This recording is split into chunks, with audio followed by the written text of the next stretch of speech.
Hey everyone, and welcome. Get ready because today we are going on an absolutely amazing journey. And what's cool is it's a journey that's part of our lives every single day, whether we think about it or not. Seriously, have you ever just stopped and wondered, that roti on your plate, or that big bowl of rice, where does it actually come from? I bet this story is way more incredible than you imagine. So let's get right into it. We're going to follow the entire journey of your plate. We're talking about the incredible path your food takes, starting as just a tiny little seed in the ground and ending up as that amazing meal you're about to eat. It's going to be awesome. And you know, this journey is so important, especially here in India.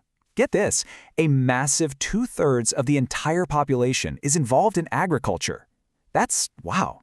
It's not just a job, it's pretty much the backbone of the whole country. All right, so what's our game plan? First, we'll check out the different ways people farm. Then we'll get into the crop calendar. After that, we'll meet some of India's superstar crops, find out how farmers get help, and then we'll do a super quick recap to make sure it all sticks. Ready? Okay, first up, the different methods of farming. Because, trust me, there isn't just one single way to grow all the food we eat. It's way more interesting than that. So, in India, you can basically break farming down into three main types. You've got primitive subsistence, intensive subsistence, and commercial farming. And what makes them different? Well, it's all about the tools they use, how much land they have, and really what they're trying to achieve with all that hard work. Let's start with the oldest way of doing things, primitive subsistence.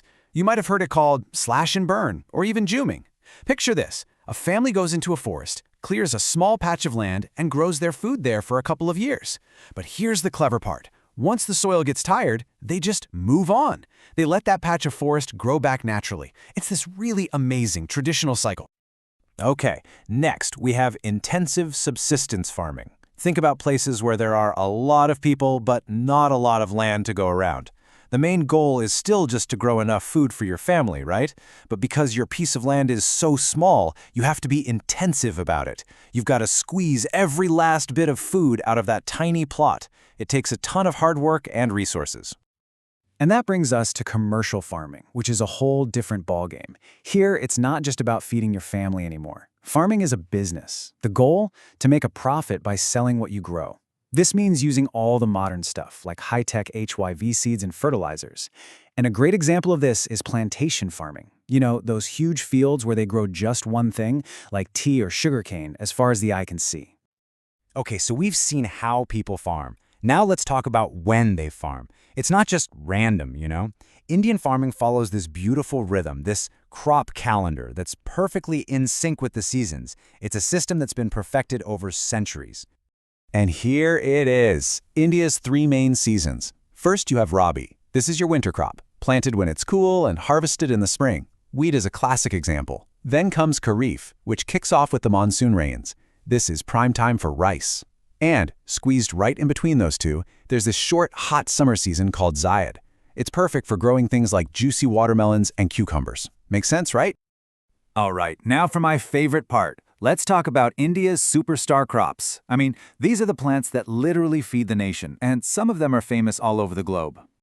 And who's the undisputed champion? It's rice. For most people in India, this is the #1 staple food. And here's a cool fact for you. India is the second biggest producer of rice in the entire world, just behind China. That's a whole lot of rice. So, what's the recipe for perfect rice? It's pretty simple, actually. It loves high temperatures. We're talking over 25 degrees Celsius.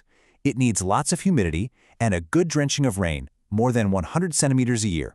And if an area doesn't get enough rain, well, that's where irrigation comes in to save the day. And you can't talk about superstars without mentioning wheat. It's the second most important cereal, and let's be honest, it's the heart and soul of North Indian food. Remember, it's a Rabi crop, so it likes a nice, cool season to grow, and then needs a burst of bright sunshine right when it's time to harvest. But wait, there's more. The list of stars goes on and on. You've got millets. People call them super grains like jowar and bajra because they're so healthy. You've got pulses, which are our protein power, and don't forget the fibers. We've got cotton, the white gold, and jute, the golden fiber. Every single one of them is super important. Here's a little something you might not know. Did you know that Indian coffee, especially the Arabica kind that first grew in the Baba Budan Hills, is famous all over the world? People absolutely love it for its amazing quality. Now, growing all this amazing food is, Well, it's not easy. Farmers face a ton of challenges. So that leads to a really important question. How do we help them? Let's look at the different ways farmers have been supported over the years.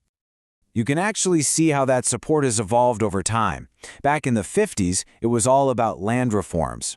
Then in the 60s and 70s, the Green Revolution was a total game changer, helping us grow way more food.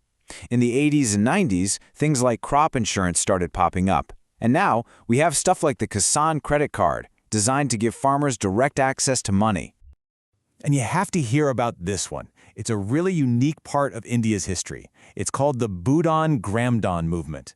It was called the Bloodless Revolution, started by Vinoba Bhave. The whole idea was to convince big landowners to voluntarily give some of their land to farmers who had none. Just gift it to them. How credible is that? Wow, okay, we've covered so much on this incredible journey from farm to plate. So before we wrap up, let's do a super quick review of the main takeaways just to lock it all in. So, what do you absolutely need to remember? 1. There are 3 main types of farming: primitive, intensive, and commercial. 2. There are 3 cropping seasons: Rabi, Kharif, and Zaid. 3. Our biggest food superstars are rice and wheat. And 4. There have been a whole bunch of reforms over the years to help farmers do their important work. And to finish things off, here's a little something for you to think about. Looking forward, say the next 50 years, what do you think is going to be the biggest change in Indian farming? Is it going to be new technology, climate change, or maybe even just the way we eat? It's a big question. Thanks so much for joining me on this journey today.